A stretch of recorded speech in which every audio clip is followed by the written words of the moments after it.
So we got some major news dropped on us that not only gives us an idea of what the next director of the next Transformers live action movie is going to be, but also more or less the flavor and direction of where the live action brand for Transformers is going. We had a lot of little indicators here and there of 2 different scripts, and now we got some more information that really gives us a clear idea of the direction.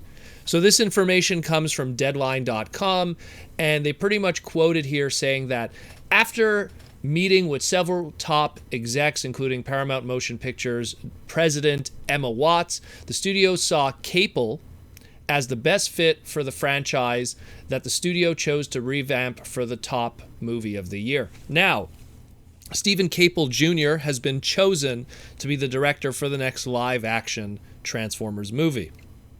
But which movie is that? Well, it seems that they're going with the Bumblebee II sequel.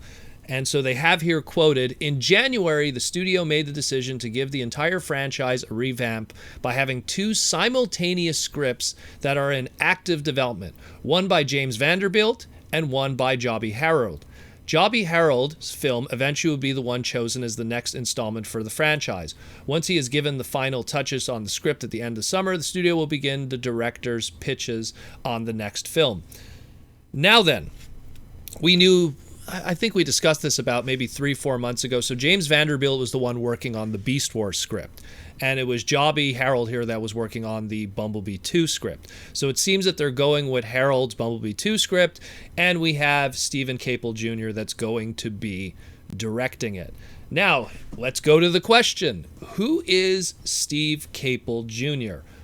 Well, he pretty much has a pretty thin MO right now.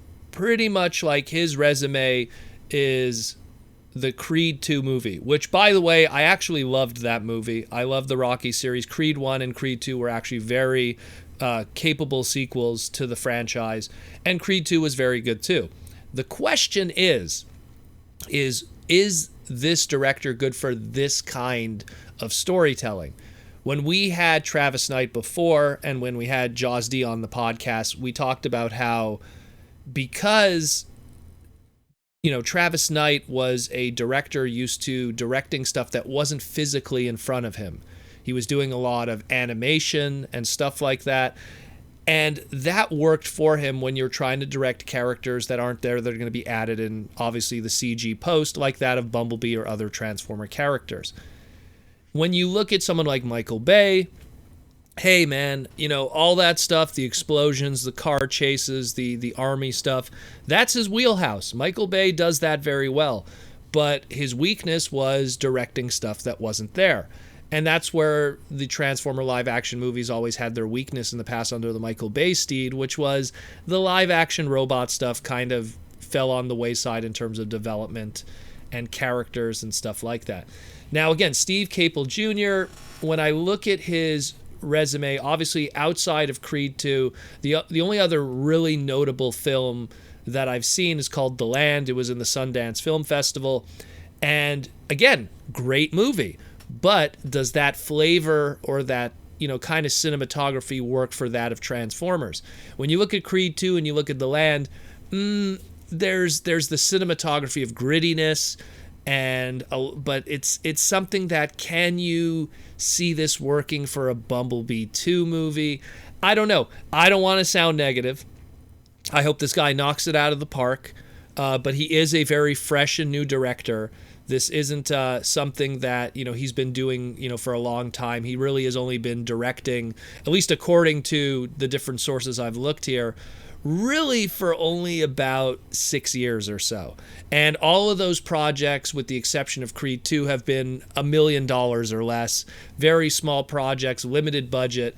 So I think that part of the reason why he was chosen for this movie was primarily because the last Bumblebee movie was the least successful monetary-wise of all the Transformer movies. So I think that they want to go for a more budget movie, have a more budget director that's more of a fresh, new face director, might have a different take on how Bumblebee could be done. And it's all kind of safe. Keep the budget low, keep all the cost low of all the different things. It's a Bumblebee movie, so there's obviously going to be not a lot of CG characters, maybe, 1 to, let's say, 5 characters at most. You'll have that one bombastic Cybertron scene, probably like the last movie, and they'll get away with it. And that way, if you keep the budget low, you keep the costs low, if the movie only makes like $50 million, $60 million, you still won in the end of the day.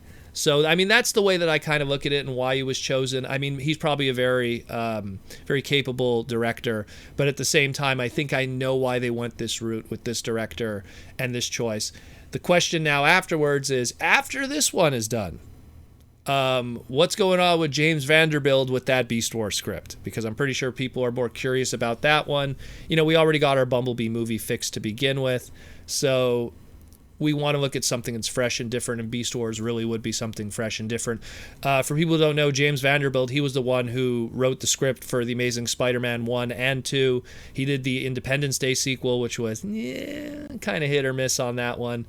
And then he did a whole bunch of other movies too, like Waterhouse Down and Truth and The Meg.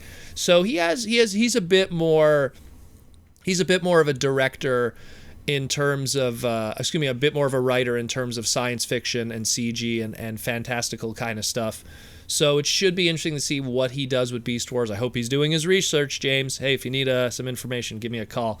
But this will be very interesting to see how this goes down, and especially in the case of the Beast Wars one and in the Bumblebee one. Again, I hope this all works out well. I hope that Stephen Caple Jr., I hope that he really researches the brand and understands what people loved about Transformers and what worked. And I just hope that we get a good movie. Bumblebee movie was a good movie, but it wasn't something that blew my socks off either. So we really need something fresh this time around to really get us excited, because unfortunately at the box office for that Bumblebee movie originally, as well as what the fans thought of it, it was kind of middle of the road. It really was. We need something fresh. We need something new. And hopefully we could get this with this new director. Let me know what you think about this. Are you excited? Are you excited? Do you think that this is a good fit for this movie? I don't know.